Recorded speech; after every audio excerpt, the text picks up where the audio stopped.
சோகமா இருக்கிறீங்களா? ஏசப்பா நமக்காக மறிச்சிட்டாரு இல்லையா? சந்தோஷமா இருக்கீங்களா? எல்லாம் எந்திரிச்சு நிற்போமா? எந்திரிங்க. என்னன்னா, ஒரு 9 மணிலேருந்து உட்காந்துருக்குறோம். எனக்கு செம்ம இடுப்பு வலி, உண்மை அதுதான்.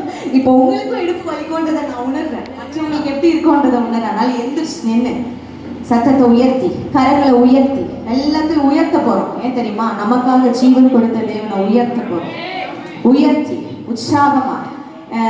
இவ்வளோ நேரம் நம்ம வார்த்தையை கேட்டோம், 5 வார்த்தைகளை கேட்டோம். கர்த்தர் நம்மளை நடத்தி இருக்கிறாரு. பல பேர் பின்னாடி அப்படியே சோர்வா உட்காந்துட்டு இருந்ததை நான் முன்னாடி இருந்து பார்த்துட்டு இருந்தேன். அதனாலதான் உங்களால எழுப்பி நிறுத்திருக்கிறேன். எப்படின்னா, உற்சாகமா வார்த்தையை கேட்க, கவனிக்க. அவரோட வார்த்தை ரொம்ப வெளியேற பெற்றது. அதை ஞானமா பயபக்தியோடு நம்ம கவனிக்க வேண்டியது நம்மளோட கடமையா இருக்கு. ஆமென். விசுவாசிங்களா? கையை உயர்த்தி எல்லாரும் சேர்ந்து ஒரே ஒரு ஜெபம் சின்னதா ஜெபிச்சுட்டு உட்காரலாமா? அப்பா பிதாவே, அம்மை நன்றியோடு துதிக்கிறோம், ஸ்தோத்திரிக்கிறோம். ஆவியானவர் நீர் பேசுவீராக. அப்பா, நீங்க அடியனை மறைத்து நீங்க வெளிப்படுங்க.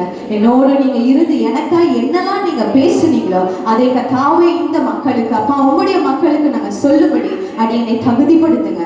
ஏதோ குற்றமோ குறைவோ உமக்கு பிரியமில்லாத எது இருந்தாலும் ஒரு விஷயம் அடியனை மன்னித்து நீ வெளிப்படுத்த வேண்டும் என்று செபிக்கிறோம். எல்லா கரைகளை உயர்த்தி உங்களை நோக்கி பார்த்து செபிக்கிறோம். பரத்திலிருந்து எங்களுக்கு ஒரு ஒத்தாசையை நீர் அனுப்ப வேண்டும் என்று செபிக்கிறோம். இந்த வல்ல கரமைகளை நிரப்புவதாக.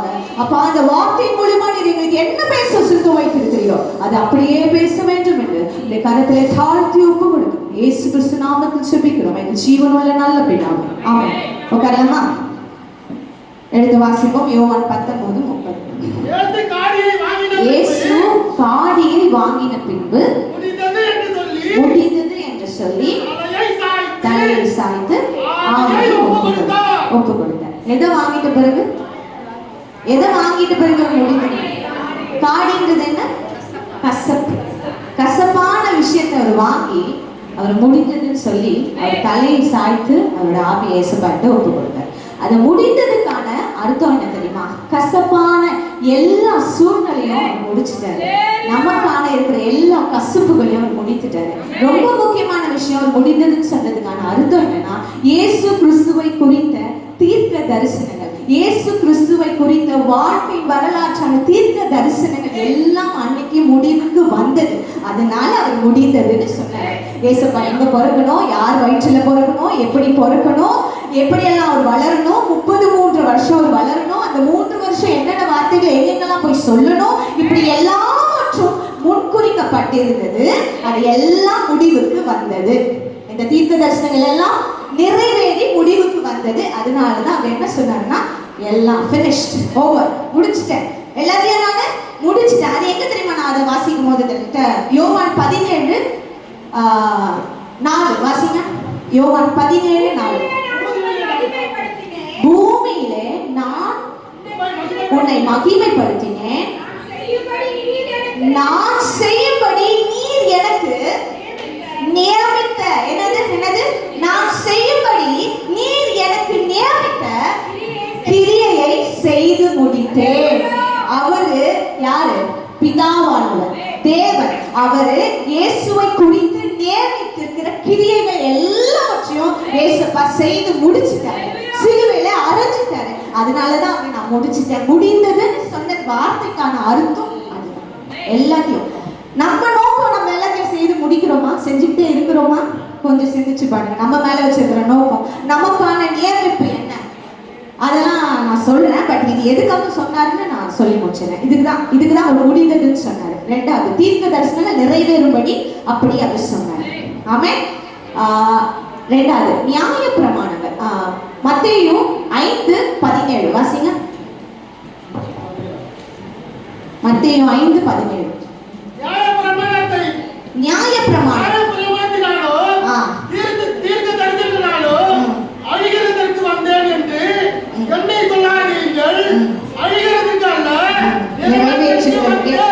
நியாய பிரமாணத்தையும் தீர்க்க தரிசனத்தையும் நான் அழிக்க வரல, எதுக்கு வந்திருக்கேன்? அதெல்லாம் நிறைவேற்றதான் நான் வந்திருக்கேன். அதை எல்லாத்தையும் அவர் நிறைவேற்றி சிலுவையில முடித்துட்டாரு. அதனால அவர் முடிந்ததுன்னு சொன்னார். அவர் சொன்னதுக்கான அர்த்தம் என்ன? தீர்க்க தரிசனங்கள் எல்லாம் முடிந்தது. நியாய பிரமாணத்தின் கட்டளைகள், கற்பனைகள், அப்புறம் என்ன தெரியுமா, நிறைய நான் பழைய ஏற்பாடு படிச்சு, பழைய ஏற்பாடோட எல்லா நியாய பிரமாணங்கள் ரொம்ப பயங்கரமா இருக்கு. அதை படிக்கும் போது உங்களுக்கு புரியும். படிக்கவே ரொம்ப கஷ்டமா இருக்கு. எப்படி அவங்க அதெல்லாம் செஞ்சிருப்பாங்கன்னு நான் யோசிச்சு பார்க்குறேன். அது எல்லாத்துக்கும் முடிவுக்கு கொண்டு வந்தார். அதெல்லாம் எதுவுமே இல்லப்பா, நியாயப்பிரமாணம்லாம் உங்களால செய்ய முடியாது.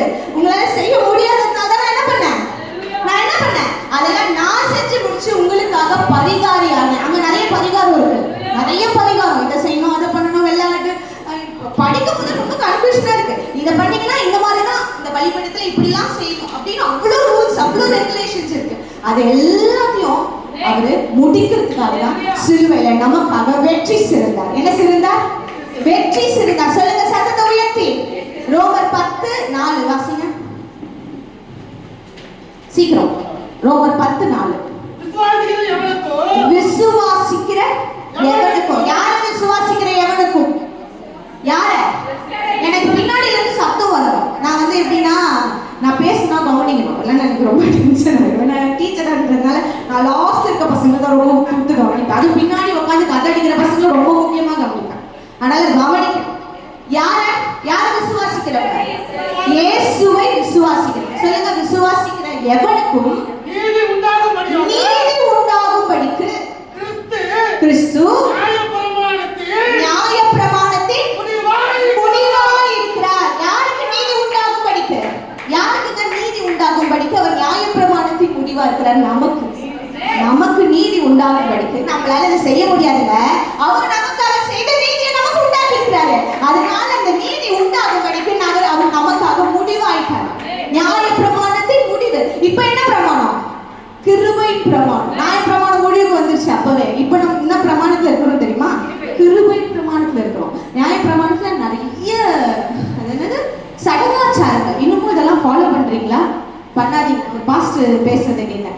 டியூஸ்டே அதுமா கல்யாணம் பண்ணிக்கலாம். என் கல்யாணம் டியூஸ்டே அதுமா இருந்துச்சு. என்னன்னா அப்படிலாம் பாக்குறவங்க இன்னும் 4 கிழமை இது வசனம் வர வசனத்துல இருக்குது.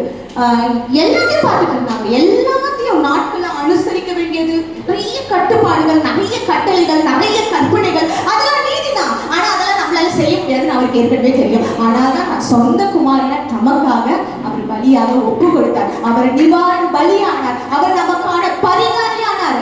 நமக்கான இப்ப நிறைய அப்பா என்ன பிரச்சனை இருந்துச்சுன்னா, இதுக்கு இந்த பரிகாரம் பண்ணணும், இதுக்கு அந்த பரிகாரம் பண்ணணும், இங்க போகணும், அங்க போகணும். நீங்க எந்த பரிகாரம் பண்ண வேணாம். நானே உங்களுக்காக பரிகாரியா என் சுய ரத்தத்தை நான் சுத்தமா பாவம் அறியாத ஆகுறேன். சுத்த ரத்தத்தை நமக்காக சிந்திக்கிறாங்க.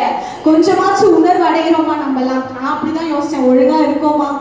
இந்த ரத்தத்துக்கு நம்ம உண்மையா பாத்துருவாங்களா? இப்படிலாம் நான் பயங்கரமா யோசிக்கிறேன். கர்த்தர் எனக்கு சொல்லி கொடுத்துட்டே இருக்கிறாரு. நம்ம ரொம்ப ஜாக்கிரதையா இந்த கிருபையின் பிரமாணத்தை கற்றுக்கொள்ள வேண்டிய நம்ம கடமை. அந்த கிருபாசனத்து அண்டையில எப்படி வரணுமா? துணிவா வர கிருபை செய்திருக்கிறாரு. ஒத்துக்கிறீங்களா? ஃபினிஷ்னா என்னங்க? முடிஞ்சிருச்சுன்னு அர்த்தம். Finished, over, ton. அவர் சிலுவையில் அறையப்படும் பொழுது அதே ரோமர் 8:4 வாசிங்க. ரோமர் 8:4 முடிச்சுட்டாங்க. லாஸ்ட் ஒரே ஒரு மாம்சத்தின்படி நடவாமல் ஆவின்படி நடக்கிற நம்மிடத்தில்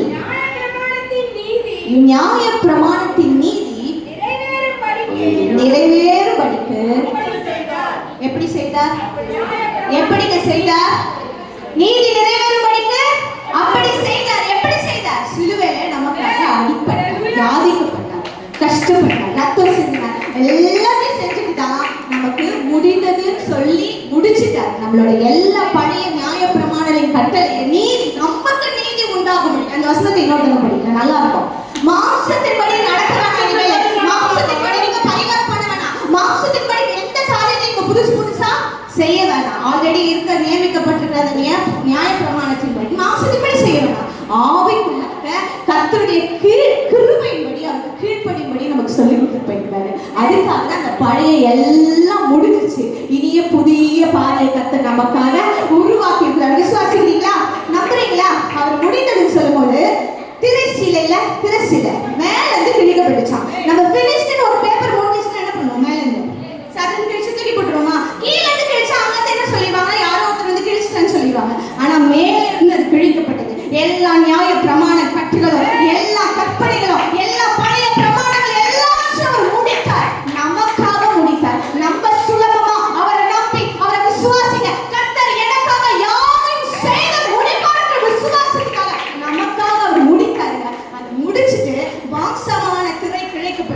புதிய வழிக்குள்ள, புதிய பிரமாணத்துக்குள்ள, கிருபையின் பிரமாணத்துக்குள்ள நம்ம கொண்டு போயிருக்கிறாரு. ஜாக்கிரதையா இனிமேல் கை கொள்ள வேண்டியது நம்மளோட கடமையா இருக்கு.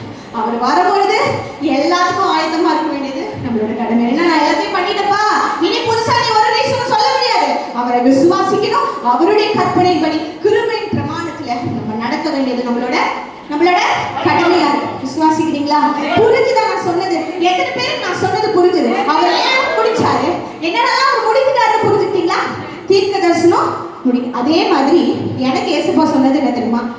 உன் பேர்ல எப்படி இயேசுவின் வாழ்க்கை குறித்தான தீர்க்க தரிசனம் முடிந்ததோ, அதே மாதிரி ஸ்டெஃபின் என் பேர்ல பல தீர்க்க தரிசனங்கள் இருக்கு. அதே மாதிரி உங்க ஒவ்வொரு பேர்லயும் என்ன இருக்கும்? நியமிக்கப்பட்ட தீர்க்க தரிசனம் இருக்கும். தாயின் கருவில் உருவாகும் முன்னமே நம்ம தெரிஞ்சிருக்கிறாரு. அதுக்கான தீர்க்க தரிசனம் பெருசா இருக்கு. மேபி இன்னைக்கு முடிவுக்கு வராம இருக்கலாம், தத்தளிக்கலாம். மேபி அது நம்ம கிட்ட இல்லாம இருக்கலாம், ஏதாவது குறைவா இருக்கலாம். இன்னைக்கு கர்த்தர் சொல்லுகிறார், இந்த புனித வேலைக்கு கர்த்தர் சொல்லுகிற ஒரே வார்த்தை, நம்மளுக்கு நம்ம மேல முன்குறிக்கப்பட்டிருக்கிற எல்லா தீர்க்க தரிசனம் குறித்த காலத்துக்குள்ள அதை நிறைவேறி முடியும். கர்த்தர் முடிப்பார். அவன் விசுவாசிக்கிறவங்க கையில உயர்த்தி சொல்லுங்க, கர்த்தர் எனக்கான தீர்க்க தரிசனங்க, எனக்காக வாக்கு பண்ணிருக்கிற ஒவ்வொரு விசேஷ வார்த்தைகள் கர்த்தர் எனக்காக யாரும் செய்து முடிப்பார். ஆமாண்டவரே, இதெல்லாம் செய்து சிலுவையில அப்பா அதே கிருபை செய்யுங்க, அதற்கான நன்றி. லாஸ்ட் ஒரே வசனம் கொலோசியர் 2:14-15 முடிஞ்சிருச்சு. எனக்கு இந்த வசனம் ரொம்ப பிடிச்சது. கொலோசியர் 2:14-15 14-15. நமக்கு எதிரடையாக, கொஞ்சம் கவனிக்கணும். நமக்கு எதிரடையாகவும் கட்டளைகளால் நமக்கு விரோதமாகவும் இருந்த கையெழுத்தை குலைத்து அது நடுவில் இராதபடிக்கு எடுத்து சிலுவை மேல ஆணி அடித்து துரைத்தனங்களையும் அதிகாரங்களையும் உரிந்து கொண்டு வெளியரங்கமான கோலமாக்கி அவைகள் மேல் சிலுவையில் என்ன செய்தாரு? வெற்றி சிறந்தார். துரைத்தனங்கள், அந்த அதிகாரங்களை அவங்க கொடுத்த அந்த அதிகாரம் எல்லாவற்றையும் உரிந்து கொண்டார். சிலுவையில உரிந்து கொண்டு நமக்காக வெற்றி செய்தார். நமக்கு எதிராக இருக்கிற எல்லா எழுத்துக்கள், இந்த பைபிள்ல நமக்கு எதிராக நிறைய விஷயங்கள் எழுதப்பட்டிருக்கிறது நியாயப்பிரமாணத்தில், அது எல்லாவற்றையும் குலைக்கும்படியாக, அதை எடுத்து ஆணிலே அடிக்கும்படியாக நமக்காக சிலுவையில இயேசு என்ன பண்ணாரு? வெற்றி சிறந்தார். இப்பெல்லாம் நம்ம வெற்றியாளர்கள். அவன் எல்லா பழசெல்லாம் ஒழிஞ்சிருச்சு, இப்ப எல்லாம் புதுசாயிடுச்சு. நம்புறீங்களா? விசுவாசிக்கிறாங்க? அவன் மாம்சமான திரையை அங்கு கிழித்து போதும் வழி திறந்தீ, மாம்சமான திரையை அங்கு கிழித்து போதும் வழி திறந்தீ, பரிசுத்தமும் நுழைய செய்தீ,